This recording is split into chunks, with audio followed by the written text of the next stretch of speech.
Hi guys, it's Chris with City Girl Homestead. So I told you we were going to make all of our own hash browns next week. Well, I forgot to take hash browns off the order for Walmart and you can't return them. So I am going to show you how to make your own hash browns that you can put in the freezer. But if you want to dehydrate these, you can do that as well. But I'm going to make them freezer ones today. So let's bring it over here. We had a whole bunch of potatoes gifted to us too, so I don't know what we're going to do with all of them, but we'll figure something out. So I have my 13 cup KitchenAid, and I'm going to shred my potatoes. These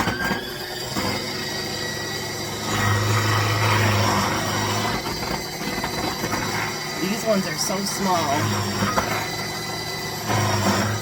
that I don't think there's much anything else you'd want to do with them other than hash browns, to be honest.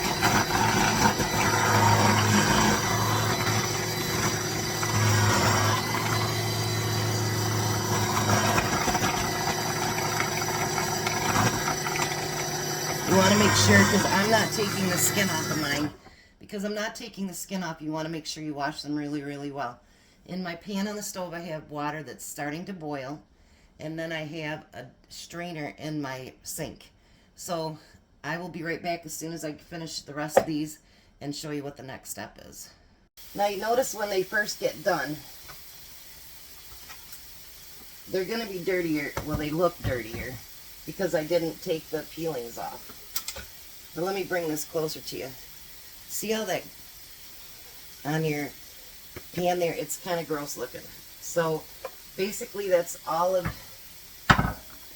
oxidation, everything else, and that's what you're going to want to get rid of. So let me bring you over here and show you what the next step is. Hold on, let me readjust my camera. Okay, so people do it a different way. Now how I do it is I put them all in a strainer and I run cold water over them. And you want to keep running the water over them. People will put them in bowls and then drain the bowl out and then do all that. I just keep it running so I can see when it flushes clear. Right now, let me lift this up and show you. It's not running clear. It's running like a milky color.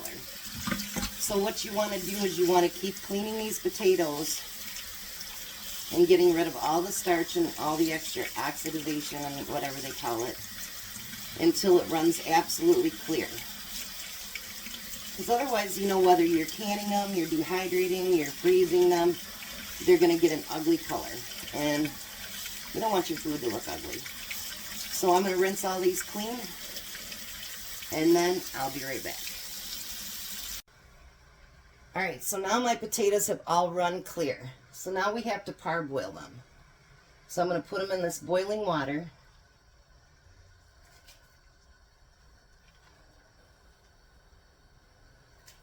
I'm probably going to do 2 batches here. We're going to get them all submerged. Let the water come back up to a boil. And we're going to let them boil for just 1 minute. They don't need to cook too long because, you know, with these shreds being this small, they don't take long to cook. So we're going to parboil that. It should be back up to a boil in a minute, and then I'll show you what's next. Okay, so now the minute is up. I'm going to take these out of here. Whoops, and I just made a mess. Nothing new. And I'm going to put it into cold ice water. I'm going to have a big mess on my stove. Every once in a while I have to send my burners over to Jack. He's got a dishwasher and he can run my burners through the dishwasher. Because sometimes there's only so clean you're going to get them just by scrubbing them.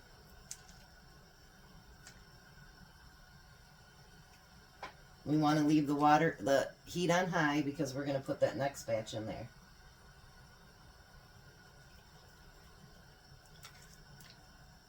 And the reason for the cold water is we want it to stop cooking. And I might do mine a little bit differently than other people, but that's okay. As long as you know what you're doing is safe, it's fine.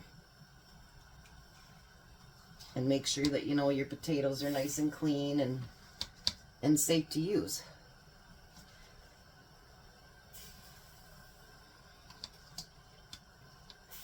Now this way you can use them for canning, you can use them for freezing, you can use them to dehydrate, whatever way you want to use them.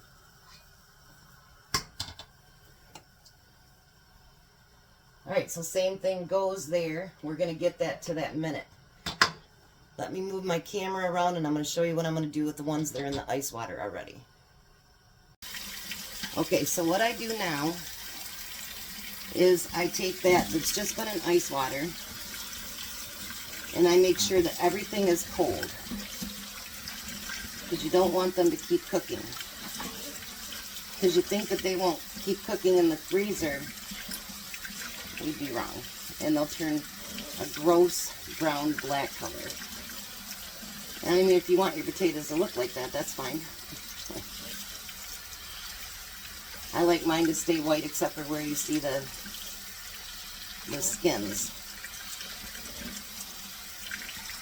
so that they look pretty when you cook them. Because I think when it comes to cooking, if your food looks pretty, you're going to give it a try. You know what I mean? So I'm going to let those drain a little bit. You can squeeze them out a little bit if you want to.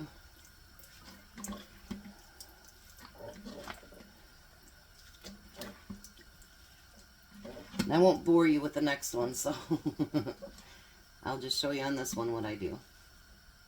Okay, now because I don't want them really, really wet when I put them into the freezer, when I do the dehydrating, that's not as big a deal because they're going to dehydrate and I just want them as dry as they can be, but they'll dehydrate. So what I do with my freezer ones, I take one of my cookie sheets here and I put a clean dry towel on there, and then I put them on the towel.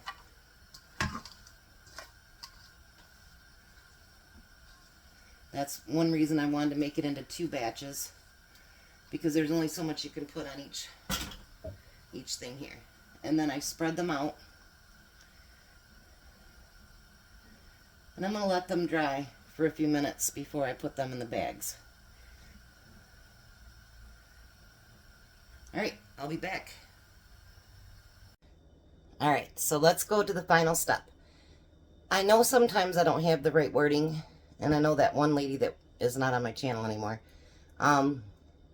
she said that I don't do that, whatever, but I do want to stress, anytime you do something like this, make sure your hands are clean, your equipment is clean, your towels are clean, everything, because you're going to eat that later.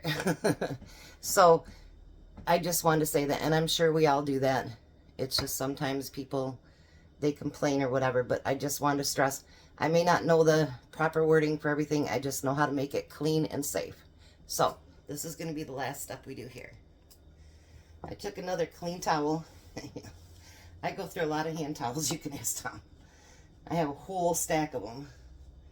And he hates it, but that's okay. So I'm going to use these half-gallon bags because I think that'd be just enough for me and Tom. Because we all know Tom has a hearty appetite. And so I'm going to fill, not all the way full, but quite a bit in there.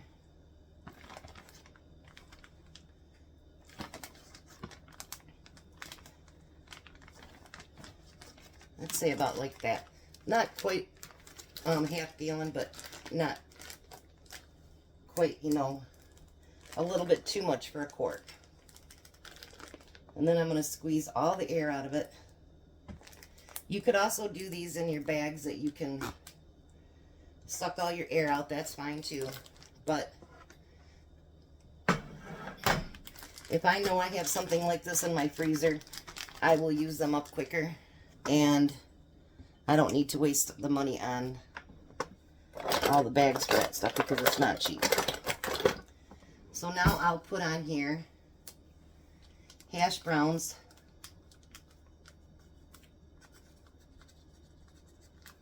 And then I'll put 7 of 23 on there. And then I flatten them as flat as I can get them, and they go in the freezer. So, if you have lots of potatoes, and honestly, I just bought that big bag that's like 25 pounds, and so I used up what was left from that I did have. I went from having no potatoes to too many potatoes. And my daughter-in-law goes, maybe you should have a potato week. Me and Jack were both gifted 20 pounds of potatoes yesterday. Because, you know, you're coming to the end of the crop, and they need to get rid of those and make room for the new. And I noticed that in even the potatoes I bought, there's some green ones in there. If they're real green, don't eat them. Don't eat them. They're not good for you. So, hopefully this shows you how to make freezer hash browns. I really did intend on making all of them, but, well, I screwed up.